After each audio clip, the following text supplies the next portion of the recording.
Welcome back to the library, dear wanderer. Today, for the second week in a row, we have another author spotlight, this time shining on a famous critic and author, often noticeably absent from the gathering place, NotAnOligarch. Luckily for us, though, I have managed to wrangle him from the library for a look at his works and an interview. But we should read the first story before we think about that. Our first work smells of salt air, but the cover is black and tarry. Conversation between the Bereaved.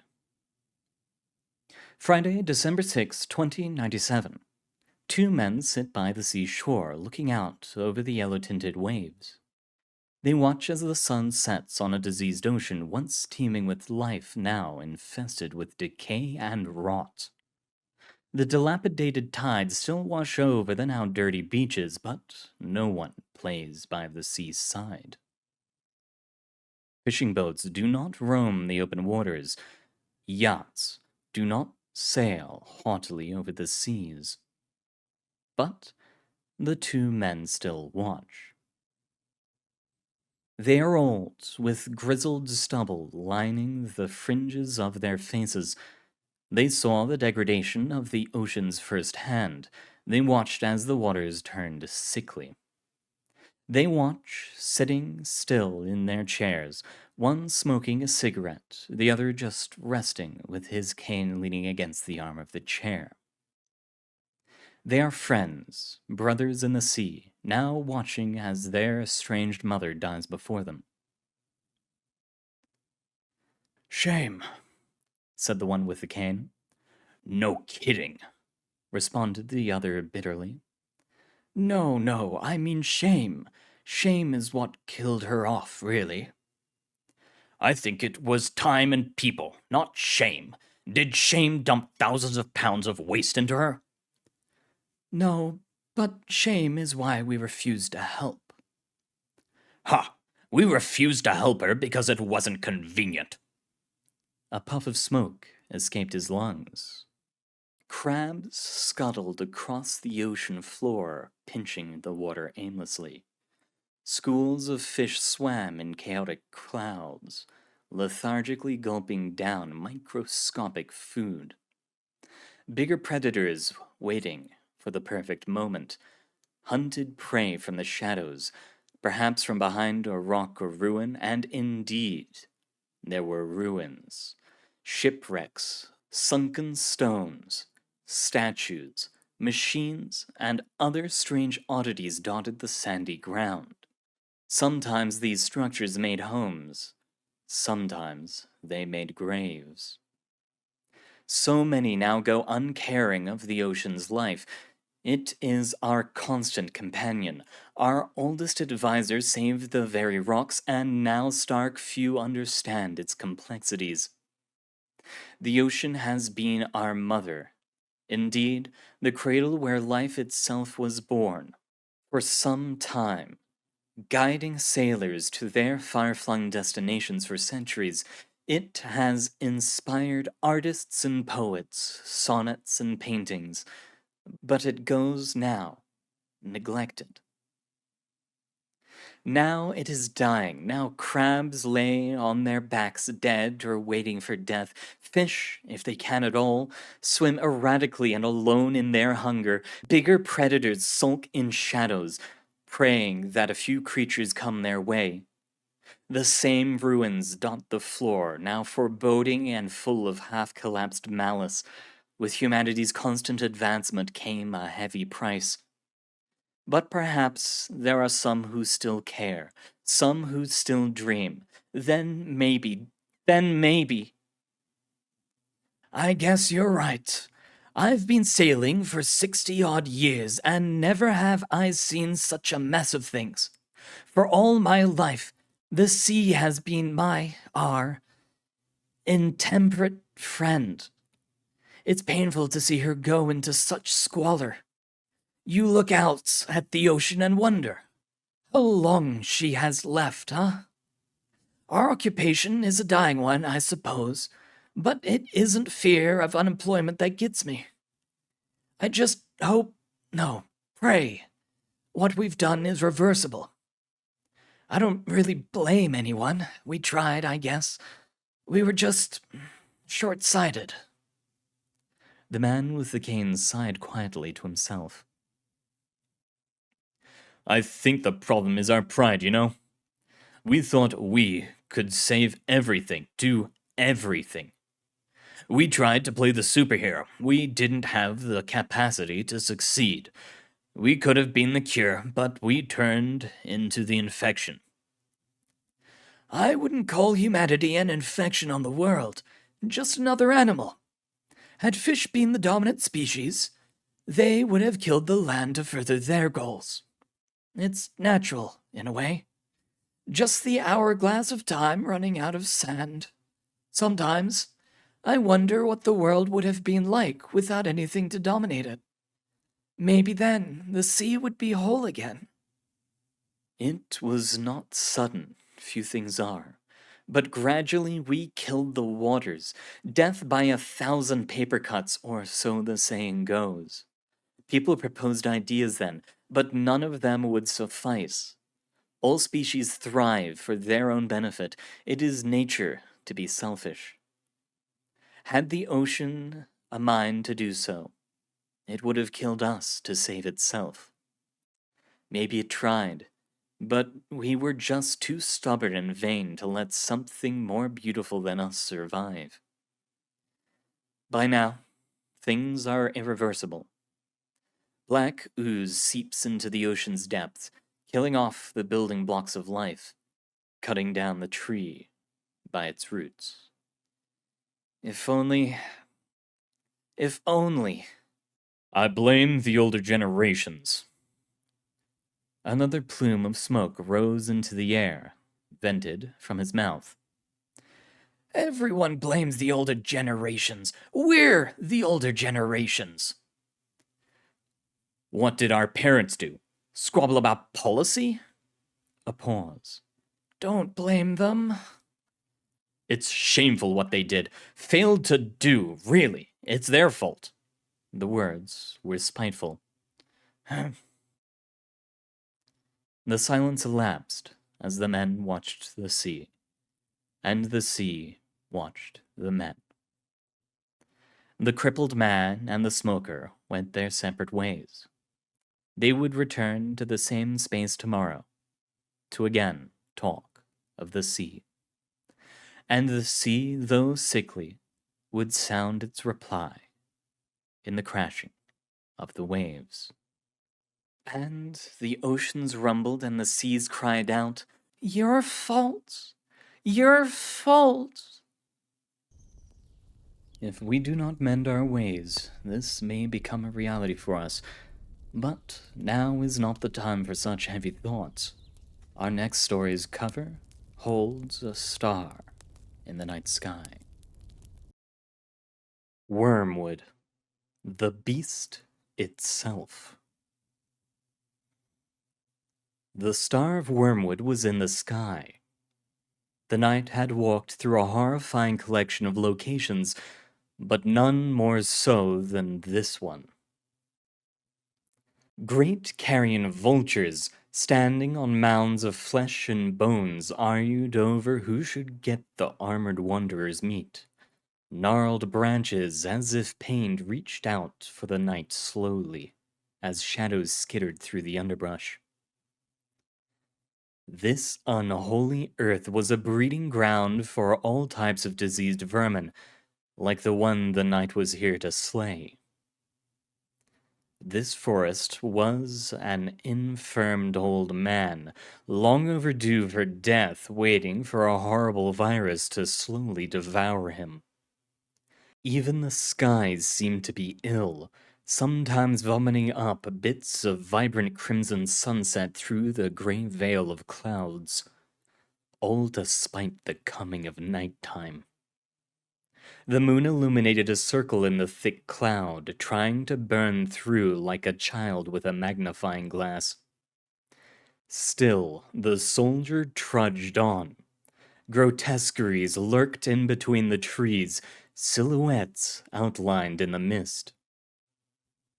The land sloped in odd ways, sometimes up, sometimes down. There was barely an observable trail through the woods, mainly just a dehydrated footpath. Many had walked the road before, and footprints could be seen in the dry earth. The soil here was parched by blood and lack of rain, the little moisture that did exist greedily guzzled by the trees. Patches of what could easily be mistaken for grass or moss were actually thick patches of bloodworms, which dotted the terrain and trees, awaiting some new carcass to gorge on. The forest was an enigma to those of the surrounding area, and not only because of its dreadful inhabitants.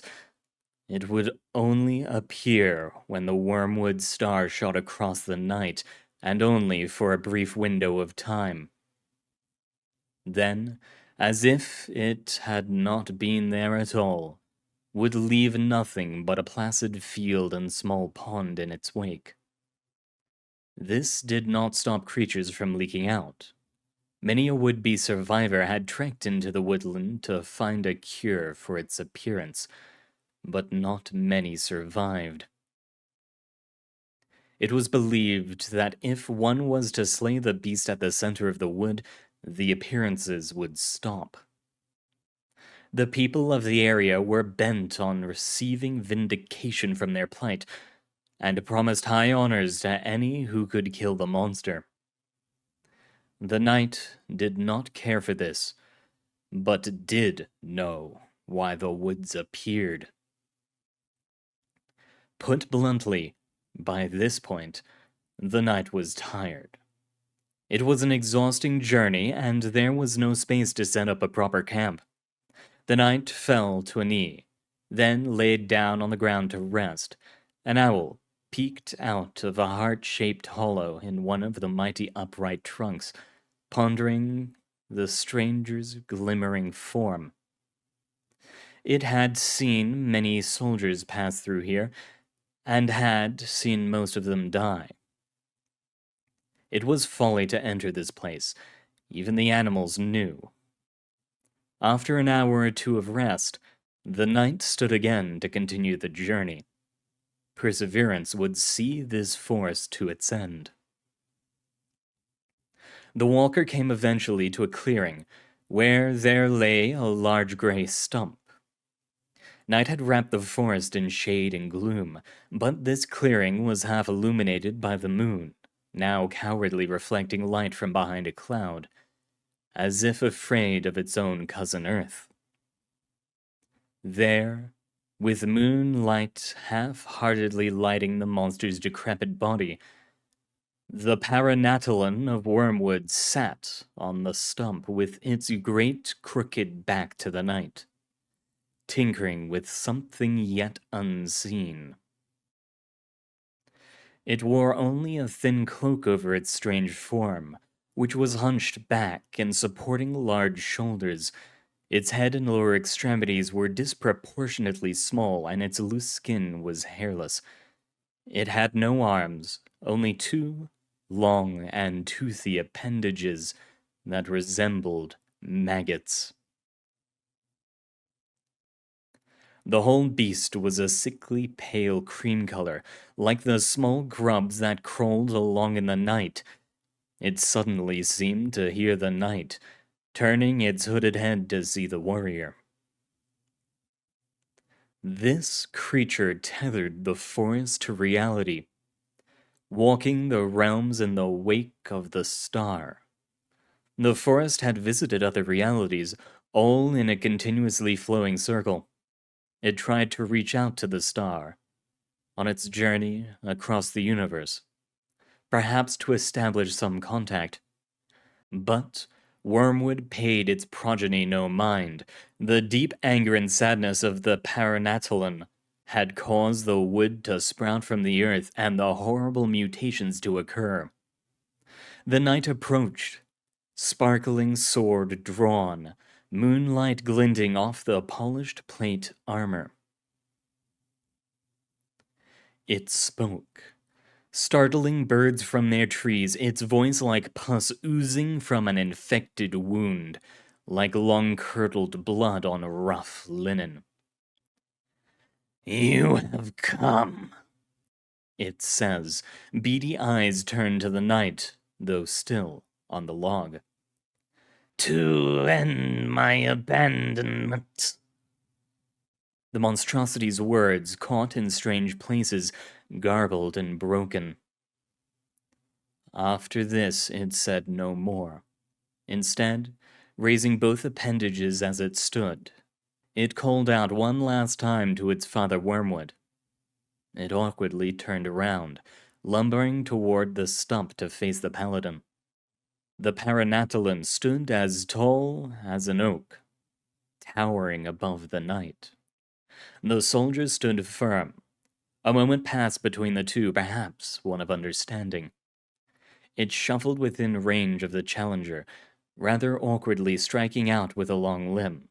Its skin was thicker than boar hide, and jotted with teeth protruding at odd angles out of the skin. The knight stepped to the side, thrusting the sword into the lower back of the Paranatellan. It pierced the skin, causing a hot yellow liquid to spill on the earth. The creature screamed and fell to a knee. The knight followed up with another thrust, but it was blocked by the other squirming tentacle. The horror staggered to its feet, trying to regain some footing. Then, with honed reflex, the armored champion deftly slashed the beast's deformed legs. It fell to the earth, face down. The knight leapt on top of it, and, unhesitating, plunged the blade in between the shoulder blades. There was no scream, just a grunt and release of breath. It was finished. Anger had soured it, causing irreversible damage. Perhaps once it would have bested the knight. Even the beast had known it was finished, but refused to let itself go out of pure resentment. The knight was simply the straw that broke the Leviathan's back. It was mercy. But death is never satisfying. Not the death of a monster, not the death of a man. Now out of its hiding place, and, as if to arrogantly say, "Why, yes, we really did slay the beast," the moon illuminated much more of the misty wood. Without the Paranatellan of Wormwood's festering rage, the wood could not grow. It would slowly crumble and decay, replaced by field and fertile soil once again. A small price to pay for the death of the scourge for those of the surrounding town. The knight walked away, not even towards the rewards and accolades, in stoic, uncelebrated victory. Wormwood roamed on through the sky, undisturbed by the demise of its son. Hopefully, the beast is able to find peace after life. Our next story, though, has someone who found peace within it. City of Clocks. 16 minutes till midnight. As Martin walked through the town, he wanted. Hundreds more walked and wanted with him, watching their watches spin. Always watching, walking, wanting. Martin looked to his wrist, finding no watch. He wasn't surprised. He kept time in a bottle in his suitcase, which he dragged behind him through the busy streets. To others, he was a spectacle with wire spectacles, the man with no time. Yet, Martin thought he had all the time in the world, though the other pedestrians thought otherwise. They scoffed and avoided Martin, thinking him a fool. He was a modern Moses, parting the Red Sea of those on the sidewalk. He went in the same direction, everyone went in the same direction, but he did not check the time. On every street there was a clock tower. On every corner of every block. People were so obsessed with mechanical hands, spinning, spinning, spinning round. Soon comes morning, soon comes midnight. They were always looking at their wrists, or at the towers of time. Clocks were built into storefronts. Built into the very people's lives were clocks. As Martin peered closer, he realized something. For some walking and wanting, their watches were not on their wrists. Their watches were their wrists. Some pedestrians cried out as the town approached midnight. Tick-tock. Always wanting these people. Always wanting these people.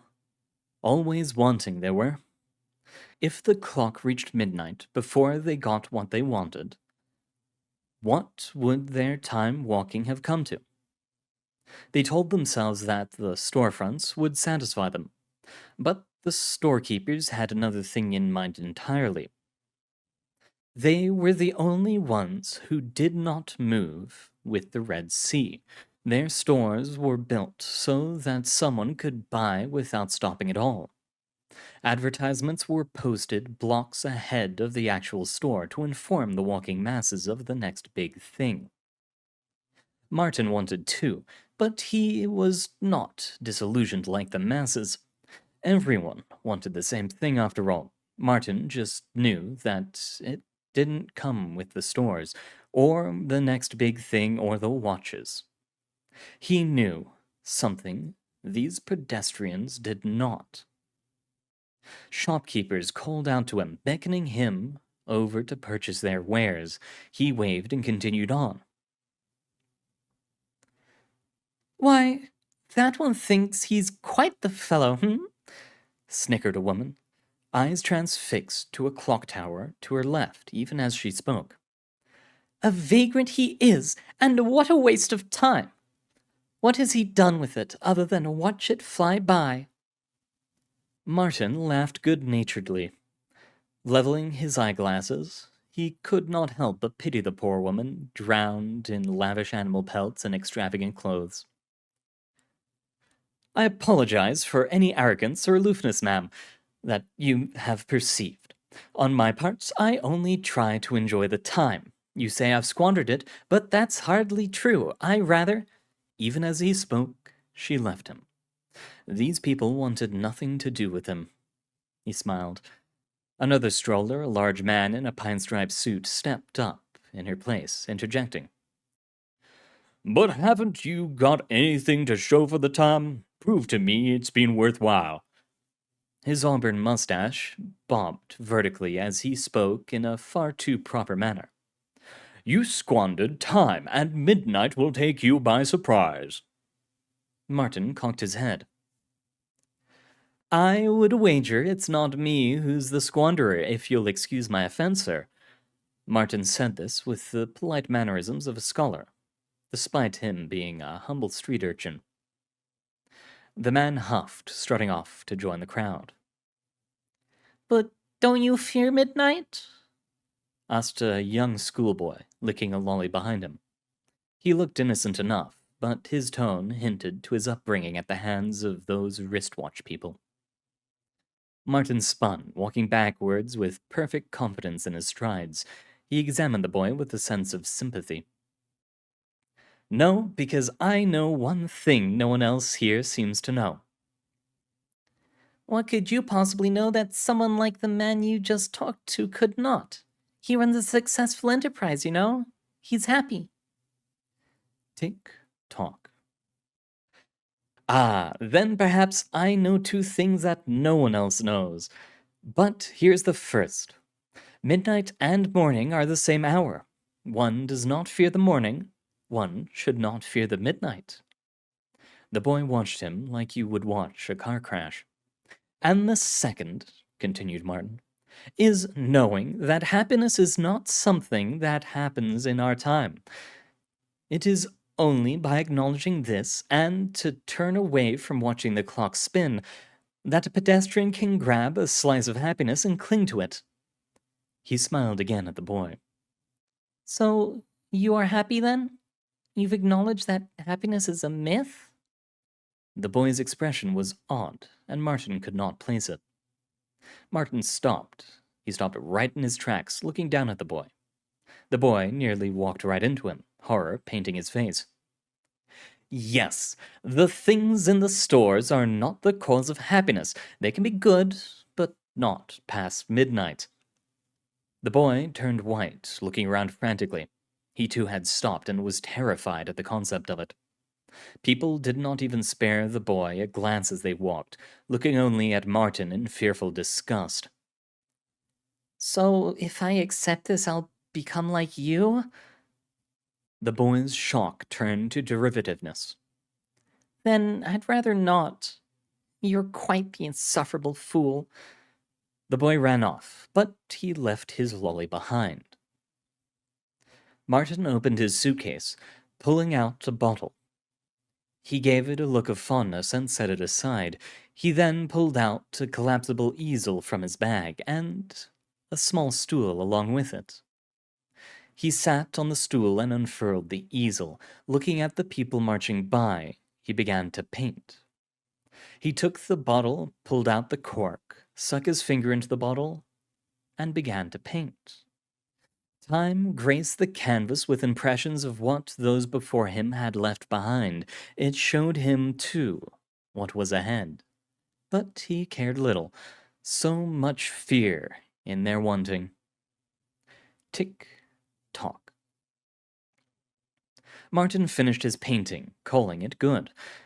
This was his want, and one of the few things that could not be bought in a store. To create. It gave him such joy to know that this thing, this wonderful thing in front of him, was completely unique. Time wrought many things from iron, the towers, the watches, but it also creates things from paints, from words, from music. And those things are timeless. The clock struck midnight, and a new morning dawned. Hopefully, we can all live as Martin does, finding happiness in the ways that will last. Our work after, though, however, comes from a time of deep regret and anger. It's a work that shines light upon the searing. Ultimatum. I know you want some more info on the searing. Not much exists that I haven't shown you. Library's pretty hush-hush about the whole thing. Seems there really is more than meets the eye here. You know just how much misinformation surrounds the whole event. I'm almost as intrigued as you are. Got this one from my buddy Theseus, but I do have a few more articles for you if you so choose. I'll send them your way if I get the word. This one mentions the searing in brief. Really goes to show just how little we have. I nicked it from an archive and made a few copies. Footnotes are by the author's daughter. Not much more I know about it, or them, though. Get back to me as soon as possible with your thoughts. An abridged history of the Reconformers, their status, goals, and downfall. By Dr. Olm Holly. Edited by Beatrix Holly. I found this article in a drawer in my father's desk. I decided to cobble it together with some notes he left. Approved for explanative use by the Archivist's Book Club. There is a prison beyond space and time, in a realm only known to deific entities. Its inmates are solely those who pose the greatest threat to the multiverse, the Reconformers. Once, and never, an incredibly powerful group of time regulators. They were erased from history by a collection of gods for crimes unforgivable. They are the reason there is a so-called baseline reality, a reality or sense of normalcy that takes precedence above all others. The individual members became Neverwhere, and their legacy became faint legend. Whispers of what they had done echoed across the library and other places of common knowledge. Instead of allowing for multiple timelines to exist at once, they regulated all universes into one canon, or as it is commonly referred to by the group as the Tenant, which they proclaimed above all others. They couldn't have used powerful magics. A common thought is that the Reconformers were a powerful sect of the Deva to plant seeds of destruction in these offshoots. A dark Yggdrasil in any time they saw as unsavory.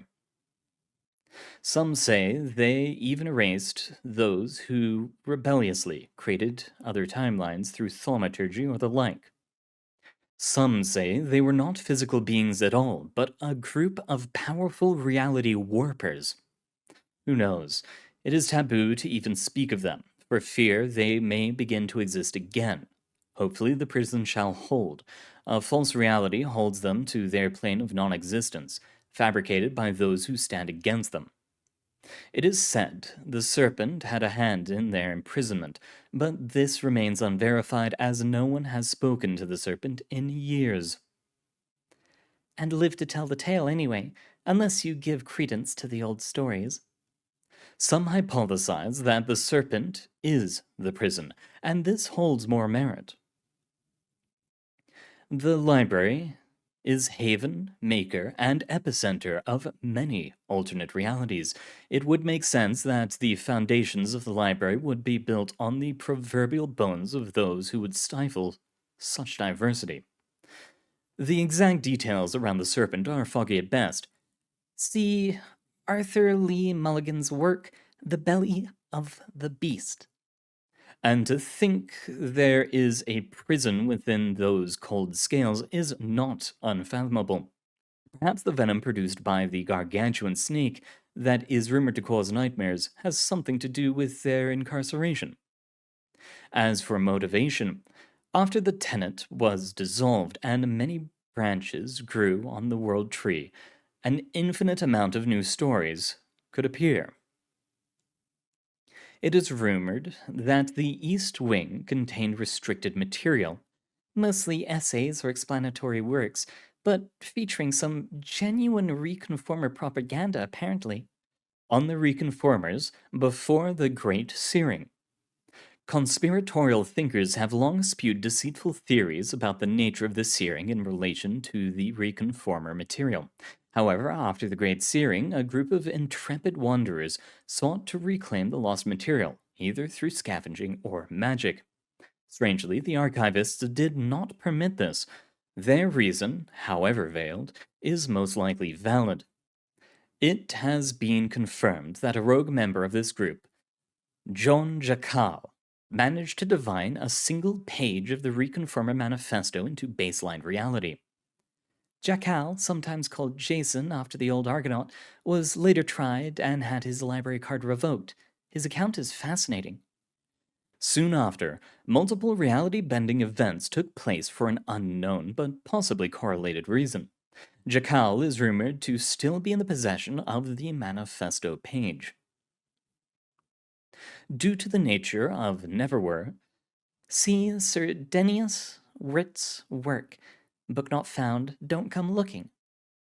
Fascination regarding the Reconformers is often rightfully stifled by archivists and veteran patrons. However, if one is to present these interests to members of the Serpent's Hand, they may receive a different answer. The Hand's dubious leadership status naturally fosters discussion about such topics due to the anarchic and truth-seeking morals of their group. Curiosity is forefront to the Hand, sometimes to their detriment. It is speculated that members of the Hand had long been inquisitive in matters regarding the Reconformers. Some accounts tell that said members are the first to launch inquiry into the restricted materials in the East Wing. All such accounts remain unconfirmed. It should be noted that the relation between the archivists and the Serpent's Hand has been bittersweet at best. There are three primary theories about the nature of the Reconformers. First, they were once mortal beings. Whether or not they were a specific race or species is unknown. The theory presents proof that at least one supposed member was human. See Dr. Corvus Brown's article, The Pervasive Prominence of Humanity in the Wider Universal Narrative. A sect of Deva who used certain magics to supersede physicality and become reality benders to exact their will across the universe. Theory 1 provides significant evidence to support the Deva to reality benders idea. 3 texts carbon dated to the appropriate time that seem to confirm this narrative, and an eyewitness who has sworn his true name on Theory 1. It is the most popular and agreed upon thought within these circles of discussion. Second, they were always, never were, and had been enacting their will via mortal avatars for eons. Said avatars still exist, though their connections to their masters remain severed. It is theorized these avatars are still attempting to bring their masters from the prison. The only way to do this is to burn the library and the serpent again. Most evidence for Theory 2 revolves around anecdotes and stories. It is popular amongst those who believe the archivists intentionally created the Inferno in the East Wing, for reasons this article will not discuss. Stupidity should not be dwelled upon. I encourage readers to disregard this theory entirely. It has only been mentioned for prosperity's sake. And thirdly, they were present at the dawn of creation and still exact their will on the universe. We are the ones in the simulated universe. There is no multiverse, simply the illusion of one now. The tenant remains intact. Stories of imprisonment are a deception. The idea that other universes exist is a fantasy, but could become reality if we simply find and destroy the Reconformers. Theory 3 is at least confirmable, but the most interesting. A well-known and credible oracle is said to have originated this theory after several months of divination, drugs, on the topic. The oracle was later assassinated. I looked into this. Actually, she just overdosed on mushrooms and died, which wasn't previously thought possible. Which only bolstered subscriptions of Theory 3 in their cause. It has become a rising movement in underground gossip dens and the like. How exactly the Reconformers exact their judgment of branch universes is widely unknown. Perhaps such things should not be revealed, lest we repeat former mistakes. Much history surrounding the Reconformers is shrouded in myth. What should be taken away from this article is simple. They were never dangerous and are no longer. Where they are kept or how is up to speculation, and the rest to fable and legend. A terrifying and restrictive force was put to rest, and further prying is unadvised. Let this article serve as the definitive end to discussion about such things, or at least a pacifier to conspiratorial thoughts and intentions. Oh, Dad, if only you believed that, you'd still be here. I am now ever so more curious about what happened to Dr. Ulm. But we should move to the next story. One about ourselves and others. About who we are and what we see. Deus ex Mundo. I think that God is real. I believe I saw him yesterday picking up glass bottles in that dusty alley between Cooper's and that tenant building no one remembers the name of. He was picking up glass bottles, and I don't really know why. He obviously had quite a few in his pack already, and when he moved, the clinking sounds of glass on glass were audible even from my vantage across the street. He found a bottle of half-drunk beer and downed it without hesitation. Or maybe it was water before he found it, and he turned it to beer. Was this why he collected bottles? I suddenly had a thought. What if he multiplied the glasses just as he did the loaves and fish? That must be it, of course. But then I saw God again, this time outside Eisenhower. You see a lot of people at the metro, but God isn't supposed to be one of them. At least I don't think so. He was just sitting there on a bench, wearing an olive green jacket that didn't fit his large frame, and circular sunglasses with a lens missing. There were empty needles next to him on the bench, and I wondered why. Was this some other miracle? He seemed to be sleeping with his eyes open, but no one paid him any mind. Suddenly, 2 police officers came up beside him and hauled his body off the bench aggressively. They must be preparing him for crucifixion. I wanted to speak out, but God bore it so peacefully without struggle. Yes, he has to do this to save us. Of course. It didn't stop there. I'm not sure if it will ever stop. I was on my way back home, back to my apartment in DC, when I saw him again. Or her? She was a young child in a ratty purple hoodie, playing in a patch of dirt that was supposed to be a playground. She had nothing to play with but a few bits of mangled plastic and bits of fuzz, and yet she still held those items with utmost respect and joy. There were other children around her, who she was telling a story in exchange for coins. Her eyes were alive, and I could swear I saw her breathe into the others. I couldn't believe it.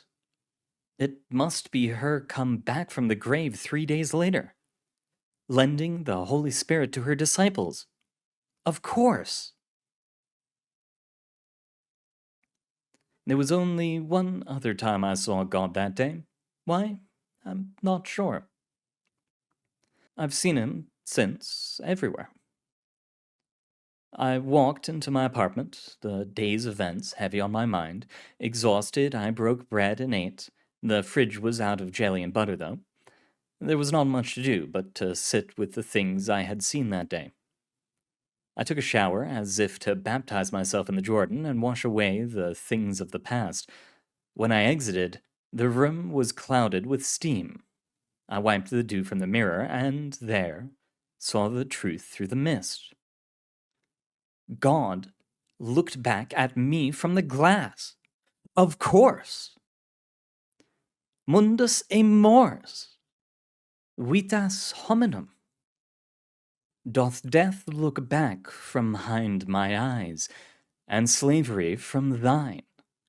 'Twas we but soldiers fed on lies, we could perhaps intertwine. But we both gods of truth and life, but differing in death, are but 2 pawns of sin and strife, and yet all that is left. This contradicting life we led is source and stream and bend, and though my body burst and bled, we die as gods, our end. Always remember, you yourself hold something powerful within you. But on to the final work, a work of poetry about a house on a road. The House of Hebenon.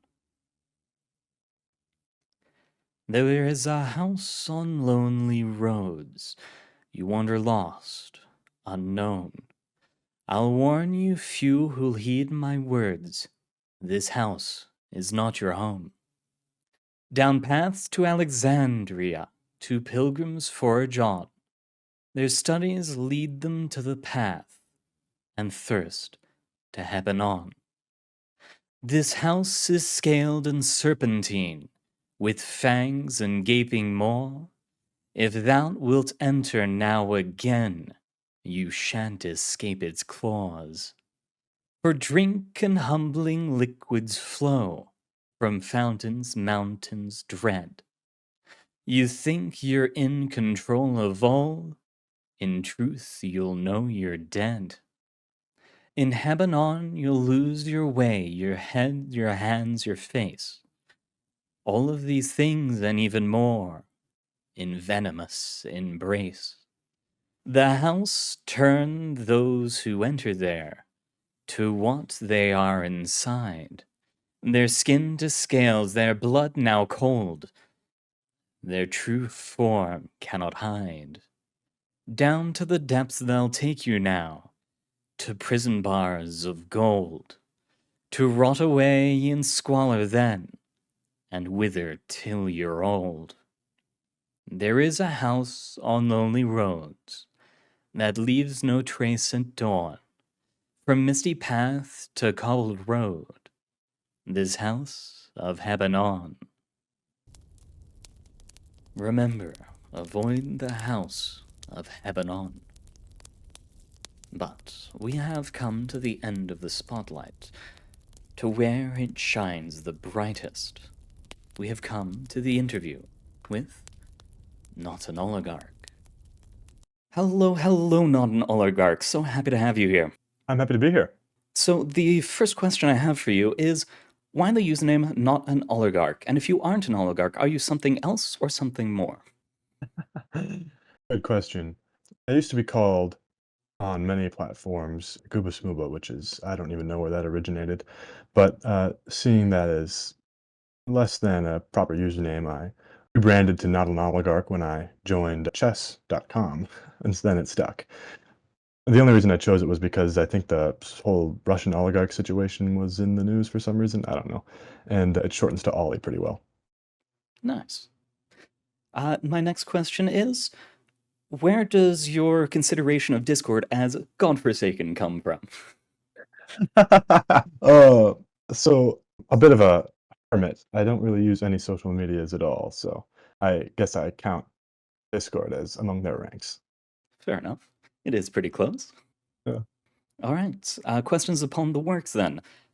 First work, conversation between the bereaved. Two old men sitting at the end of the ocean, one placing blame through shame and the other being slightly evasive of it. Do you write this piece as a prophecy, a warning, or an introspective on man's way of viewing his own doings? Yeah, I like that word, that introspective. To be blunt, it's obviously about climate change, and I wanted to write a story about that and sort of give credence to the people who say, it's all our fault, and the people who say, well, not really, And I wanted to have, a conversation between these two mourners of the planet in this future, which I have set. The date Friday, December 6th at the top actually is a real date. There will be a Friday, December 6th in 2097. Hmm. The purple text in the piece is sort of the authoritative voice of the sea. I took a lot of style from another one of the authors you've interviewed on this site, Stygian Blue, Mm-hmm. in this piece, and sort of adapted it to my own. Nice. Yeah, I did notice that connection there. All right, the next work is Wormwood.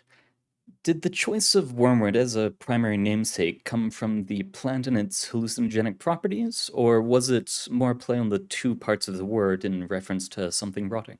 I actually didn't even know there was a hallucinogenic plant associated with that. That's really cool. I took it from the more biblical text of Revelations, where there is a star that falls first from the sky in the end of the world called Wormwood, I believe. I had not heard about this. Little exchange of knowledge there. Yeah. Next work then is City of Clocks. Happiness found in shops is but a fleeting moment. The same happiness can be found in taking a moment to create, but it will last for all time. Were you on a Buddhism binge for this one? I feel like my whole life has been a Buddhism binge. I feel you there. No, no, uh, yes, City of Clocks. So it was for the Picture Palooza contest. Mm, And I had this wonderful image of I don't even know where it is, but it's old-timey, there's a street going, and there's 2 clocks. I mean, 2 clocks on the same street seems odd, and our obsession with time seems odd. Time is a commodity. mhm. So instead, I frame in this piece time more as art than a commodity, and I warn of the dangers of materialism, because all things are fleeting. Such the symbolism of the clock. Mhm.